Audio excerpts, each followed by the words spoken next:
recent report suggests the Spurs is a possible destination for D'Angelo Russell. Go, Spurs, go, 'cause the Giants stink.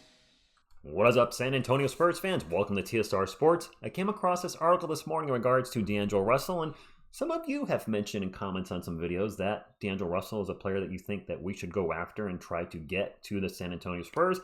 So I'm going to go over this article and what Eric Alamo has to say, and of course I'm going to give my 2 cents, but while I'm doing so, I'd love to hear your 2 cents. Would you like to make a move at D'Angelo Russell? What do you think we would have to give up to snag him away from the Lakers? Aren't they trying to win now? Let me know in the comments down below. Hit the thumbs up to like, support the channel, and subscribe to become part of the best Spurs community on YouTube, because you guys are awesome. I said it. Pop, that's kind of how I'm feeling about Russell to the Spurs. Well, let's get into the article first. The suggested reports keep rolling in for the San Antonio Spurs. The point guard position has been the primary focus of the speculation. I like Trey Jones, but most people would agree that he's not the starting point guard of the future for the San Antonio Spurs, and that's a position that we certainly can use an upgrade at forward. Julian Champagnie, like how he's been playing as of lately, especially last night, but not a starter in the NBA as of yet. Anyway, let's get into the article. I'm rambling. Now the focus has shifted to bring in talent to elevate the position, and fans have heard every idea from building through the draft to acquiring Trae Young. A recent report suggests the Spurs should look to bring in Los Angeles Lakers point guard D'Angelo Russell as a stopgap option. That would be the worst thing the Spurs could do, and I agree. Let's talk about why this is a bad idea. There's no way the Spurs will look at D'Angelo Russell as a long-term option on the team. Not only is he an older player, not really, what's he, like 27? But he plays no defense.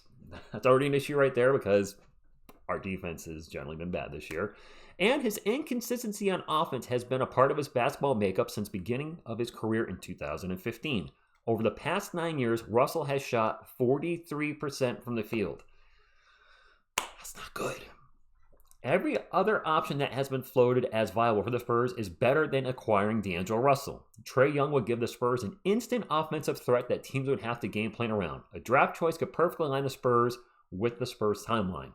Russell would likely be off the team in a few years, and San Antonio would be back to square one, trying to find a floor general. Victor Wembanyama has shown rapid growth and transcendent ability. He has. He deserves better than the acquisition of a subpar talent. Ouch! Subpar talent, I forgot they said that, in an effort to kick the can down the road for what would likely be a minimal return. So trade players and draft picks, whatever it may be, to acquire D'Angelo Russell from the Lakers in the offseason. I said earlier in the video, the Lakers want to win now. They're not going to want a bunch of picks from us unless in the offseason they have an atrocious showing in the playoffs. Maybe they get swept in the first round, and they're like, you know what, this isn't working. We've been trying. The ship has sailed. Let's break it all down. LeBron will go this way. He's going to go play with Bronny, and we'll just, rebuild, and maybe it's time to move on from D'Angelo Russell. There's also his contract expires after this next season, so could the Spurs go after him then? Look, the interesting thing I want to point out, Spurs fans, in this article is they mentioned Trae Young as an option and how it sounds like he would be a huge improvement over D'Angelo Russell because of Russell's bad shooting. However, D'Lo's shooting splits for his career are 43, 37, and 79. Field goal percentage, three-point percentage, and free throw percentage. Trae Young's shooting splits over his career, 43, 35, 87. Am I missing something? Is Mass not massing? Isn't he a poor shooter as well? And you guys have pointed that out a lot. One of the reasons you don't want Trae Young is, 1, he's a bad defender. 2, he's not an efficient scorer. He's a high volume. He reminds me of Allen Iverson. Takes a lot of shots, but doesn't make a lot of shots. What did we just read about D'Lo? A bad defender and a poor shooter. So why do I see a lot of analysts say, let's go get Trae Young, and the reasons that Spurs fans don't want Trae Young are the reasons that they're saying that we wouldn't want D'Angelo Russell, and they apply to both. I don't know if I said that right. That sentence didn't come out that I want. The flaws in both their games are similar. Maybe Trae Young has a higher ceiling. Maybe being with San Antonio, he could elevate his game and shoot better. But you know what? Who's shooting better this year? D'Angelo Russell. I think I saw you shooting 43% from beyond the arc, a career high, and that's probably because of the talent around him. Honestly, this is a no. There's no chance this is happening. But I thought at least, I like making videos about the Spurs, and I saw this. It's like, let me talk about this because you, the community, some people have said here and there in passing, what about D'Lo to the Spurs?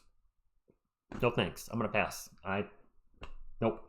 You guys, if for anybody that's new to the channel, real quick, I have always been a build to the draft if you can. My favorite teams are the Spurs, the Giants, and the Yankees. And my favorite players on the Spurs are guys that were homegrown, drafted. David Robinson, Tim Duncan, Manu Ginobili, Tony Parker, Keldon Johnson, Victor Wembanyama, so forth and so on.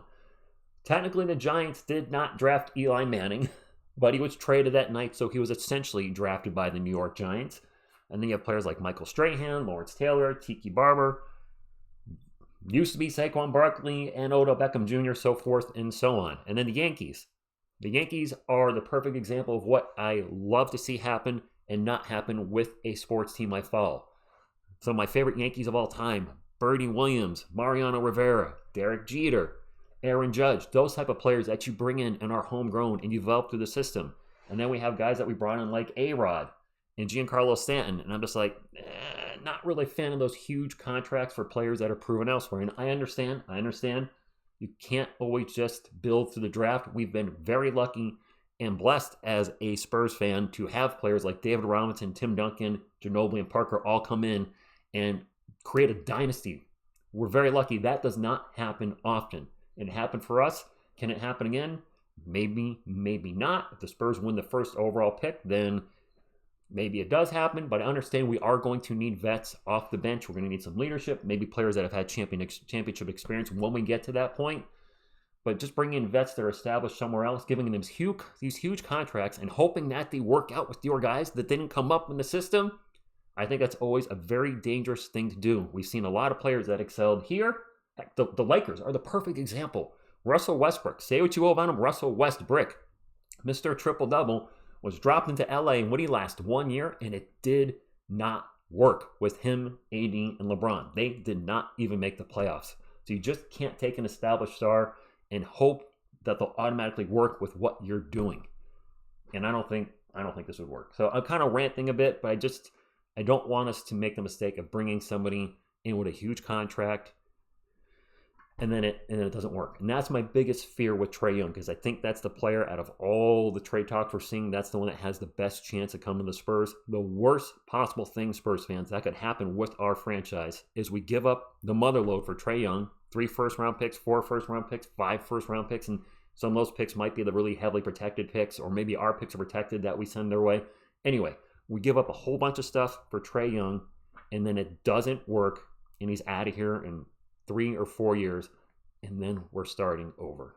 That's the worst thing to happen, and it scares me, and I also understand, though, sometimes you have to take a chance. You got to risk it for the biscuit. Anyway, that's all I got. Thank you all for tuning in. Hopefully you're having a wonderful day, and I'll see you in the next video. Until then, and as always, go Spurs, go.